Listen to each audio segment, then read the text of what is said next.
नमस्ते दोस्तों, अगर आप लोग रेलवे के किसी भी एग्ज़ाम की तैयारी कर रहे हैं तो पेपर में हर एक टाइप के प्रश्नों के लिए आपको प्रिपेयर रहना पड़ेगा। आज की इस क्लास में हम लोग यहाँ पे एसएससी के सवालों को लेकर आए हैं जो कि परसेंटेज के हैं। अब आप सोचेंगे कि एसएससी के सवालों को हम क्यों करें, रेलवे वाले क्यों करें, तो ऐसा बिल्कुल भी नहीं है। इन सवालों को करना भी आपको ज़रूरी है क्योंकि इस टाइप के सवाल भी आपके रेलवे के एग्ज़ाम में देखने को मिलते हैं। तो इनके लिए भी आपको प्रिपेयर रहना पड़ेगा, इनका भी कॉन्सेप्ट आपको सीखना पड़ेगा और बेहतरीन तरीके से अपने पेपर को क्वालिफाई करना होगा। चलिए शुरू करते हैं आज का क्लास में शुरू से अंत तक ज़रूर बने रहिएगा। सभी के लिए महत्वपूर्ण है ये क्लास, चाहे वो एसएससी हो चाहे रेलवे वाले हों। ठीक है, देखते हैं यहाँ पे बहुत बढ़िया सवाल है। सीजीएल 2024 प्री में पूछा गया था और इसके आने की संभावना रेलवे के एग्ज़ाम में बहुत ज़्यादा इस टाइप के प्रश्नों की। क्या कह रहा है इस सवाल में? राम की आय श्याम की आय से 2.5% अधिक है। श्याम की आय राम की आय से कितने परसेंट कम है? सबसे पहले यहाँ पर देखिए 2.5%, इसको बदल लीजिए फ्रैक्शन में। 2.5%, 2.5 को पहले तो लिखिए 25, यानी पॉइंट हटाइए। जैसे ही पॉइंट हटाएंगे क्या लगेगा नीचे? यहाँ पर 10, क्योंकि पॉइंट के बाद एक ही डिजिट है। अब ये परसेंटेज का मतलब होता है डिवाइड में 100। परसेंटेज हटाएंगे, डिवाइड में 100 आएगा। 100 का मतलब 2 जीरो और इसमें आएगा, है ना। तो इसको काट लीजिए, कितना हो गया? 25 एकम 25, 25 चौके 100, यानी कि 40 हो गया कि नहीं। अब कह रहा है कि राम की जो आय है वो श्याम की आय से कंपेयर किससे हो रहा है? श्याम की आय से ना, श्याम के इनकम से। तो श्याम का इनकम आपका नीचे दिखेगा, जिससे कंपैरिजन होती है उसकी वैल्यू नीचे रहती है। तो ये श्याम का इनकम है, तो श्याम का इनकम यहाँ पर कितना हो गया? 40 के बराबर हो गया। इससे कितना अधिक है? 2.5%, यानी 40 से कितना अधिक है? यहाँ पर 1 अधिक है। किसकी आय? राम की आय। तो राम की आय कितनी हो जाएगी दोस्तों? यहाँ पर 40 पर 1 अधिक करिए, यानी कि 41 हो जाएगा कि नहीं। अब यहाँ पे पूछा जा रहा है श्याम की आय राम की आय से कितने परसेंट कम है। तो देखिए श्याम की आय राम से कितना कम है? तो 1 यूनिट कम है ना। ये 41 है, ये 40, तो 1 यूनिट कम है। किससे? राम से। अब की बार राम की आय से बोला है, तो जिससे कंपेयर होगा उसकी वैल्यू नीचे रहेगी। यानी राम की आय से कंपेयर हो रहा है तो मतलब 41 अब की बार नीचे रहेगा। परसेंटेज में चेंज करना है तो 100% से इसको मल्टीप्लाई कर देंगे हम लोग। कितना आ जाएगा यहाँ पर? ये आ जाएगा आपका, देखिए ये आपका, देखिए यहाँ पर क्या था? 1/40 था, मतलब 100/40 इसको कह सकते हैं। तो 2.5% आया था, है ना। अब नीचे 41 हो गया, मतलब वैल्यू नीचे की बढ़ी। तो ओवरऑल जो वैल्यू है 100/40 वो 2.5 से कम ही आएगा, लेकिन ज़्यादा कम नहीं आएगा। ये देखिए 2.5 से ये ज़्यादा है तो ये आंसर नहीं होगा, ये भी ज़्यादा है तो ये आंसर नहीं होगा। हाँ, ये करीब है तो ये आंसर हो जाएगा आपका। इसको अगर देखेंगे तो देखिए यहाँ पर ये बहुत कम हो जा रहा है। वैसे भी अगर देखा जाए तो 100/41 करेंगे तो 41 दूना 82, 2 पॉइंट समथिंग आएगा। 2 पॉइंट समथिंग कहाँ है? ऑप्शन नंबर ए में।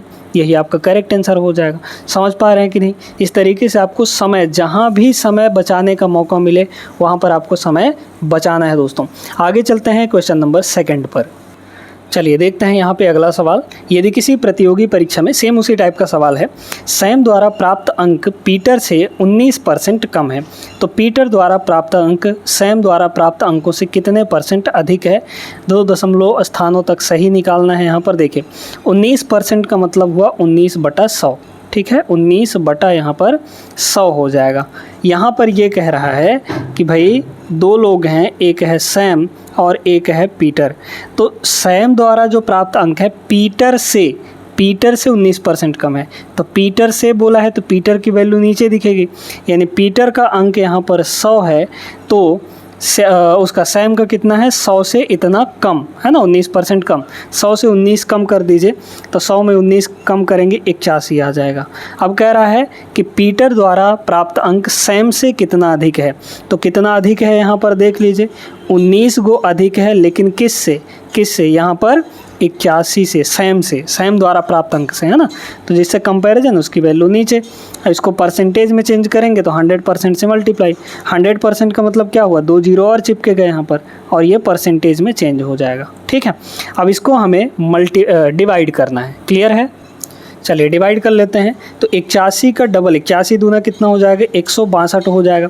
90 में 162 अगर घटाएंगे तो 28 बचेगा, ठीक है। 90, 162, तो 162 190 घटा देंगे तो हाँ ठीक है 28 बचेगा। तो 28 बचा यहाँ पर, 28 और 0 उतरेगा तो 280 हो जाएगा। ठीक है 280, 8 तियाँ 24 मतलब 240 यानी 243 हो गया। तो 3 बार जाएगा, मतलब उससे आगे तो नहीं जाएगा, 32 हो जाएगा, मतलब 320 हो जाएगा। तो 23 आएगा यहाँ पर, है ना। 81 तियाँ 243, तो 23 पॉइंट समथिंग आएगा। 23 पॉइंट समथिंग कहाँ है, एक ही ऑप्शन में, आगे डिवाइड करने की ज़रूरत नहीं है, मिल गया हमको आंसर, है ना। तो 23.46 आ जाएगा, ऑप्शन नंबर डी यहाँ पर करेक्ट आंसर है। चलते हैं थर्ड क्वेश्चन पर। तीसरा सवाल देखिए, बड़ा बढ़िया सा प्रश्न है। अंकिता का भार यानी वजन उसकी दादी के वजन से 20% कम है, समझ गए। दादी का भार उसके पति से 26 किलोग्राम कम है, जिनका भार यहाँ पर 81 केजी है ना। तो दादी मतलब अंकिता के दादा, भाई दादी के पति क्या होंगे, अंकिता के दादा हो जाएंगे। तो उनका भार कितना है, 81 है, ठीक है 81 केजी है। इससे 26 केजी कम है किनका, दादी का एज। तो 26 इसमें कम करिए, ये हो जाएगा 5, 7 में से 2 गया, ये हो गया 5, मतलब 55। तो 55 केजी की यहाँ पर दादी हैं। 55 केजी की कौन है, दादी है दोस्तों, ठीक है। तो 55 केजी की हमारी दादी हो गई यहाँ पर, ये दादी का एज है, ठीक है, दादी का एज है। अब कह रहा है कि अंकिता का भार दादी के भार से 20% कम है। तो अंकिता का कितना हो जाएगा, अंकिता का बताइए। दादी का भार कितना है यहाँ पर, 55 है दादी का भार, इससे 20% कम करिए, है ना भाई। ओवरऑल कोई भी वैल्यू अपने आप में 100% होती है, तो ये 100% है, उसमें 20% कम करिए तो 80% बचेगा। यानी कि अंकिता का भार दादी के भार का कितना है, 80% है, सिर्फ 100% नहीं है, 20% कम है। तो 80% इसका निकाल लीजिए। 80% का मतलब होता है 4/5 अगर देखा जाए फ्रैक्शन में, तो है ना भाई। 80/100 करेंगे तो 4/5 आ जाएगा। यानी यहाँ से काटेंगे तो 11 5 55, 11 चौक 44, 44 केजी यहाँ पर क्या हो गया, अंकिता का भार। अब कह रहा है अंकिता का भाई अंकिता से 8 किलोग्राम भारी है, यानी ज़्यादा वजन है उसके भाई का। तो भाई का वजन पूछा गया है, तो भाई का वजन निकाल लीजिए। भाई का वजन यहाँ पर कितना हो जाएगा, अंकिता का एज कितना 44, इससे 8 केजी अधिक, 8 4 12, 52 आ जाएगा, है ना। तो 52 केजी का यहाँ पर भाई है, ऑप्शन नंबर डी। समझ गए सभी को, आ गया होगा अच्छे से समझ। आगे चलते हैं क्वेश्चन नंबर 4 पर। अगला सवाल देखिए दोस्तों, बहुत बेहतरीन सवाल है ये। यदि किसी संख्या का 60% किसी संख्या के 20% से 120 अधिक है, तो संख्या का 28% उसी संख्या के 33/3% से कितना कम होगा। बहुत बढ़िया प्रश्न है, ठीक है, बड़े ध्यान से इसको समझिएगा। यहाँ पे कह रहा है कि भैया किसी संख्या का 60%, संख्या तो 100% होगा, ठीक है, संख्या 100% होगा, उसका 60% अगर निकालेंगे तो 60 आएगा, ठीक है, परसेंटेज मिल लीजिए। उसी संख्या के 20% से 120 अधिक है, तो 20% उसी संख्या का 20%, है ना, कितना अधिक है, जो 60% है वो 20% से 120 अधिक है। परसेंटेज में देखा जाए तो कितना अधिक है, 40% अधिक है ना भाई। ये 20% है, ये 60% है, तो 40% ये अधिक है। लेकिन एक्चुअली में कितना अधिक है, 120 यहाँ पर अधिक है। हमें क्या चाहिए, हमें चाहिए यहाँ पर वो संख्या। संख्या कैसे निकालेंगे, संख्या तो 100% होगा। आपको पता है 20% की वैल्यू इतनी है, सॉरी 40% की वैल्यू 120 है, हमें 100% इसको बनाना है। तो कैसे बनाएंगे, इसको पहले 20% बनाइए, है ना। तो 20 बनाने के लिए आधा करना पड़ेगा, आधा करेंगे तो ये 20 बन जाएगा, 20 बन जाएगा। इसको भी आधा कर दीजिए तो ये 60 हो गया। अब इसको 5 से मल्टीप्लाई कर दीजिए, तो 5 गुना करेंगे तो ये 100 बन जाएगा। जब इधर 5 किए हैं तो इधर भी 5 से मल्टीप्लाई, 5 छके 30 यानी 300 आ गया। तो जो संख्या है हमारी यानी 100% वो कौन सी है, यहाँ पर आपकी इतनी है, 300 है, ठीक है। अब कह रहा है कि संख्या का 28% उसी संख्या के 33/1/3 से कितना कम है। संख्या का 28% निकाल लीजिए। हमारे पास जो संख्या है वो 300 है, उसका 28%, 28% यानी 28/100, है ना। वैसे भी परसेंटेज हटता है तो 2 0 ख़त्म हो जाते हैं। 28 का 3 से मल्टीप्लाई करिए, 8 3 24, 3 दूना 6 और यहाँ पर 2 8, 84 हो गया। 33/1/3%, ये जो वैल्यू है बहुत बढ़िया वैल्यू है। 33 से ही 1/3% की जो फ्रैक्शन वैल्यू होती है वो सीधे सीधे 1/3 होता है दोस्तों। ये परसेंटेज में है, ये फ्रैक्शन में है, यानी भिन्न में। तो हमें क्या कह रहा है कि संख्या जो थी हमारी 300, उसी संख्या उसका 33 से ही 1/3% लिखिए या फिर डायरेक्ट 1/3 लिखिए, तो कितना हो जाएगा? 100 हो जाएगा। कितना कम है 100 से? ये 84 कितना कम है बताइए यहाँ पर, तो 16 कम हो जाएगा। आ गया आंसर हमारा, यही तो पूछा था। Option number C is the correct answer. समझ में आया सभी को? आगे चलते हैं। ये सवाल दोस्तों यूपीएससी सीसैट का सवाल है 2024 का, ठीक है, लेटेस्ट है ये। तो इसको कैसे करेंगे, एक बार वीडियो रोकिए और खुद से लगाने का प्रयास करिएगा। पी का वेतन जो है क्यू के वेतन से 20% कम है, जो आर के वेतन से 20% कम है। आर का वेतन पी के वेतन से कितने परसेंट अधिक है?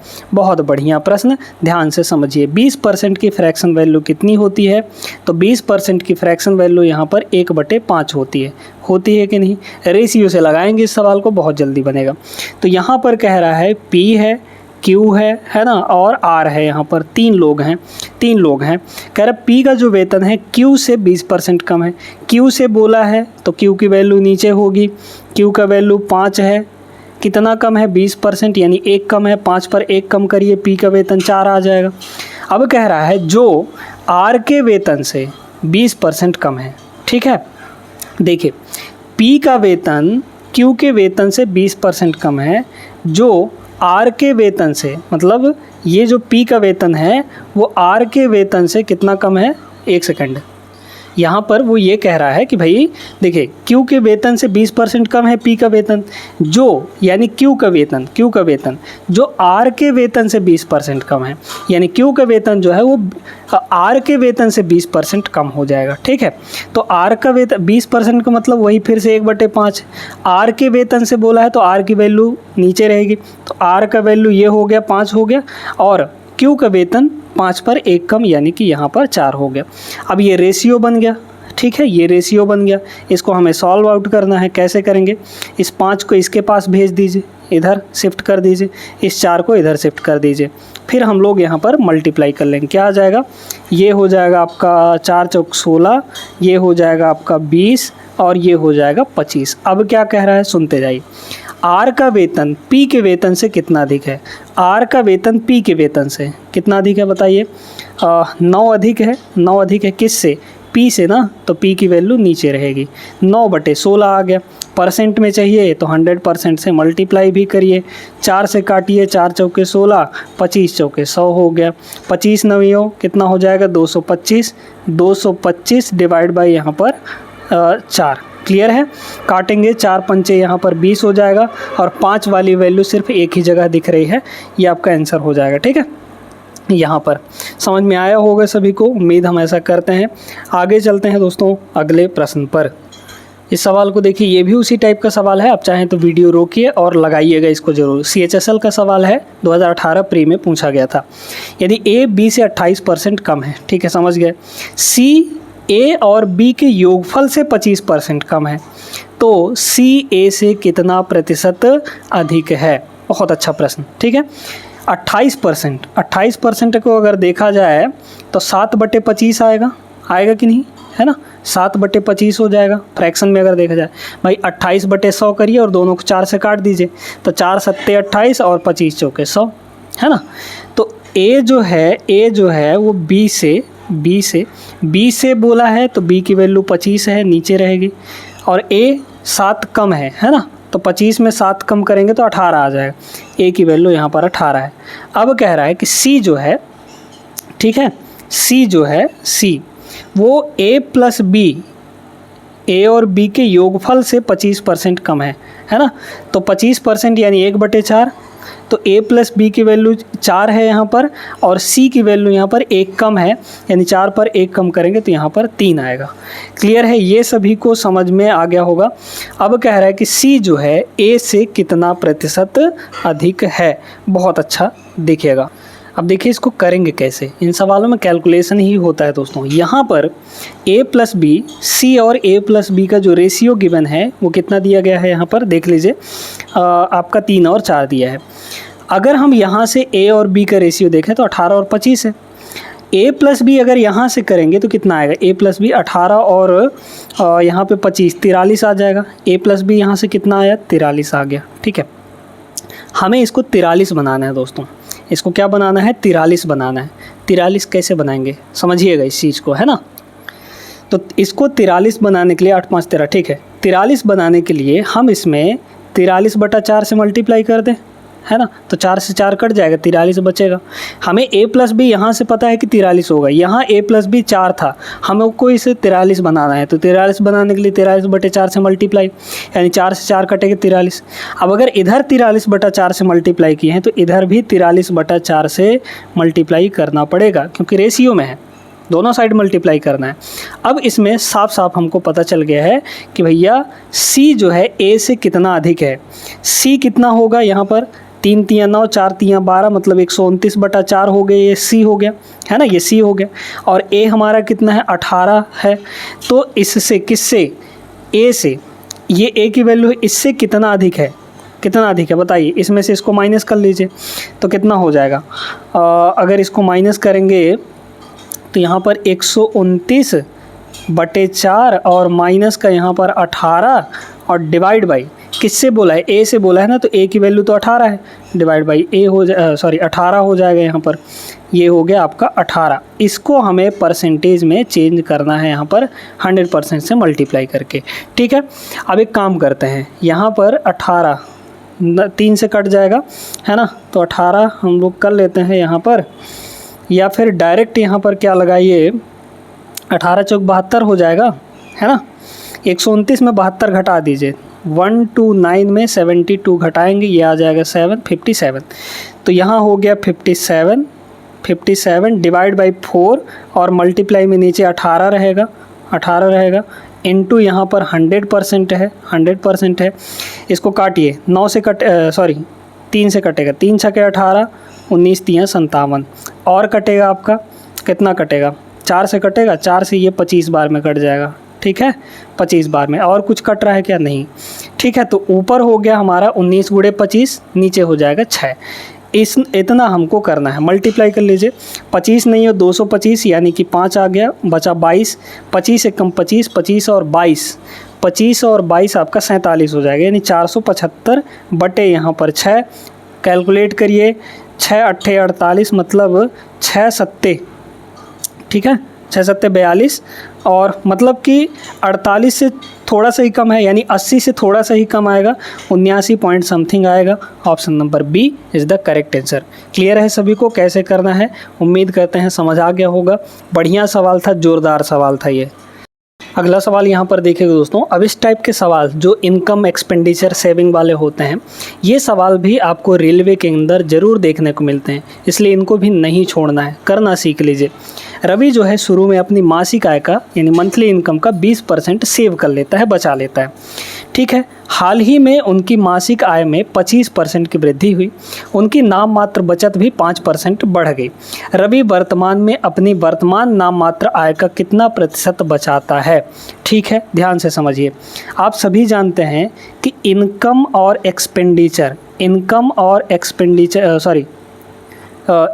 एक्सपेंडिचर और सेविंग, ये दोनों मिलाकर कितने हो जाते हैं यहाँ पर, इनकम के बराबर, है ना। भाई जितना कमाया वो दो चीज़ों में खर्च करेगा, मतलब एक बचत करेगा, सेविंग करेगा, और एक व्यय करेगा, खर्च करेगा। ठीक है, तो ये सभी आप लोग जानते हैं कि E + S = I होता है। अब इसमें कह रहा है कि 20% बचाता है अपनी इनकम का। 20% का मतलब क्या हुआ, मान लीजिए कि इनकम यहाँ पर 100 रुपया है, इनकम उसका कितना है, 100 है, तो 20 बचा लिया, है ना, 100 में 20 बचा लिया, तो खर्च कितना किया होगा, 80 किया होगा। यहाँ पर समझ पा रहे हैं। अब इसमें क्या बोला जा रहा है, कह रहा है कि हाल ही में उनकी मासिक आय में 25% बढ़ गया। इनकम में 25% बढ़ा दीजिए, 100 में 25% बढ़ाएंगे अगर, तो कितना हो जाएगा, 100 का 25% 25 ही होगा, 25 बढ़ा दीजिए 100 में, यानी कि 125 हो जाएगा कि नहीं। अब कह रहा है तो उनकी नाम मात्र बचत भी 5% बढ़ गई, सेविंग भी यहाँ पर 5% बढ़ा दीजिए। 20 का 5% निकालिए, 20 का 5% की फ्रैक्शन वैल्यू 1/20 होती है, यानी 20 से 20 कटा 1 आ गया, यानी 1 बढ़ गया। तो तो 20 का 5% यानी 1 बढ़ा दीजिए इसमें, तो 20 में 1 बढ़ा देंगे कितना आ जाएगा, 21 आ जाएगा। अब कह रहा है रवि वर्तमान में अपनी वर्तमान नाम मात्र आय का कितना % बचाता है।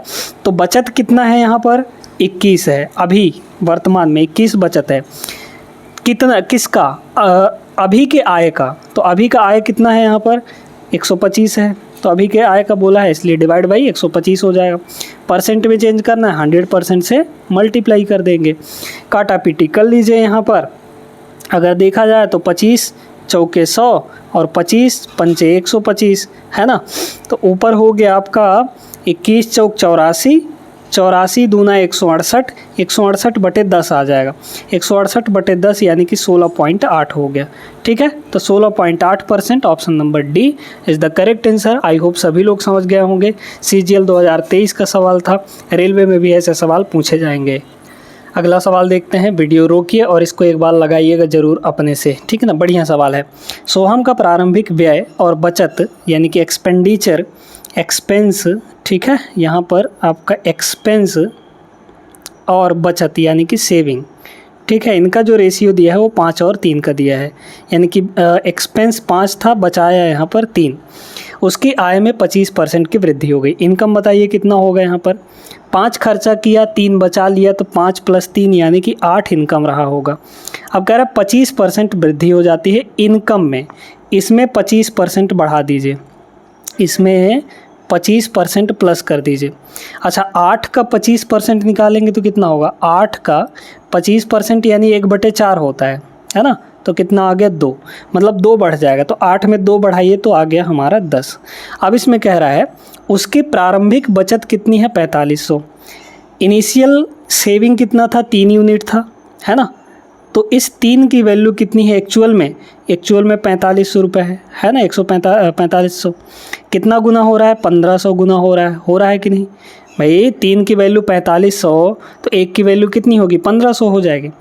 अब बोला जा रहा है वृद्धि के बाद इनकम कितना होगा। वृद्धि के बाद इनकम कितना है, 10 यूनिट।